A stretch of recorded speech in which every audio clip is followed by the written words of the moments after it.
আসসালামু আলাইকুম, কেমন আছেন সবাই? এই তো আগামীকালকে চলে যাব বাবার বাড়ি থেকে।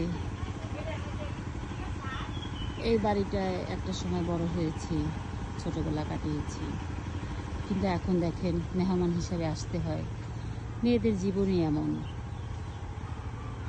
কারণ মেয়েদের আসলে কোনো ঘর বাড়ি হয় না। মেয়েরা সবখানেই দুদিনের অতিথি। বাবার বাড়ি সেটা বাবার বাড়ি, আবার বিয়ের পরে হয় শ্বশুর বাড়ি। নিজের বাড়ি বলতে কোনো কিছুই নাই। তো যখন আসি, মনে করেন বাবার বাড়িতে যখন আসার সময় হয় কিংবা যখন আসবো বলি, তখন খুব ভালোই লাগে, মনটা অনেক ফুরফুরে লাগে, অনেক আনন্দ লাগে। কিন্তু যখন চলে যাব তখন মনটা একদম খারাপ হয়ে যায়। এটাই হলো মেয়েদের নিয়ম। মেয়েদের আসলে নিজের বাড়ি বলতে কোনো বাড়ি নেই। একটা সময় এখানে শৈশব কাটিয়েছি, কত স্মৃতি জড়িয়ে আছে, আর এখন দেখেন সেখানে আমরা অতিথি, দুদিনের মেহমান।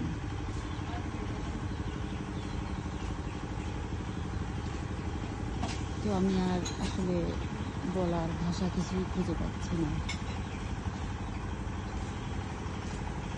আজকে মনটাও খারাপ, আগামীকালকে চলে যাব। তাই ভাবলাম যে আপনাদের সাথে শেয়ার করি, গ্রামের বাড়ির স্মৃতিগুলো একটু ধরে নিয়ে যাই, ক্যামেরা বন্দি করে নিয়ে যাই। এটা হলো মুরগির খামার, মানে মুরগি পালিত করে এটার ভিতরে, চারপাশ দিয়ে ঢেকে দিয়েছে।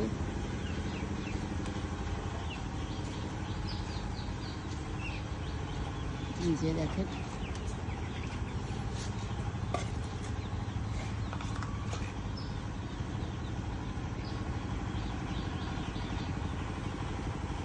আর এটা হলো আমার বাবার বাড়ি।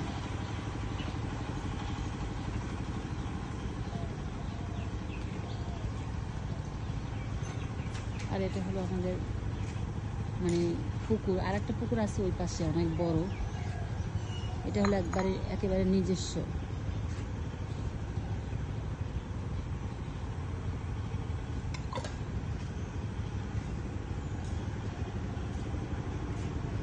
আর এই পাশে হলো ধানের জমি। অবশ্য এই পাশের জমিগুলো আমাদের না, এটা অন্যদের জমি।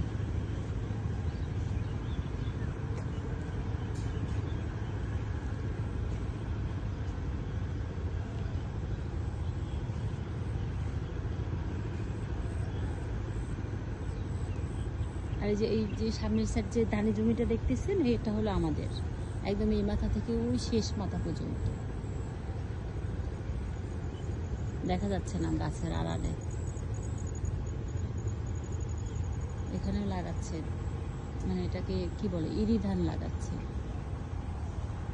এই যে গাছ, আম গাছ, নারকেল গাছ, দেখেন কত নারকেল গাছ, কিন্তু একটা গাছেও নারকেল নেই। একদম সারি সারি নারকেল গাছ, পুরাটা মানে পুকুর পাড় ধরে।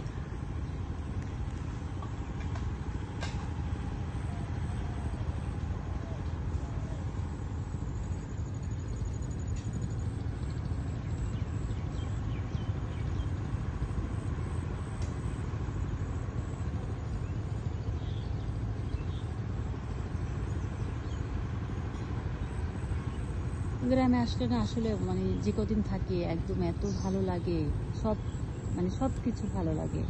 খাওয়া দাওয়া, থাকা, পরিবেশ মানে অন্য রকমের, যেটা আমরা শহরে কখনোই খুঁজে পাই না।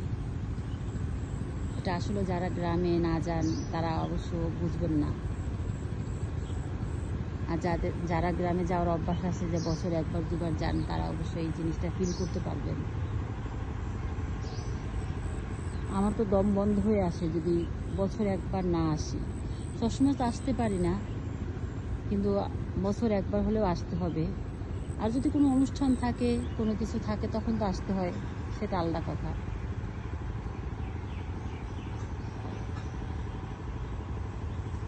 তো ভিডিওটা কেমন লাগলো অবশ্যই সবাই কমেন্ট করে জানাবেন। আর পুরো বাড়ির ভিডিও দেখালাম না, শুধু সামনেরটা মানে সামনেরটুকু দেখালাম। পরবর্তী ভিডিওটা দেখতে পারবেন, পিছন সাইডের ওই পাশের বাগান টাগান ওগুলো দেখাবো। এখন সকালবেলা তো পিছন ওদিকে যাব না, আর ওদিকে ধানের কাজ চলতেছে। তো সবাই ভালো থাকবেন আর আমাদের জন্য দোয়া করবেন। আল্লাহ হাফেজ।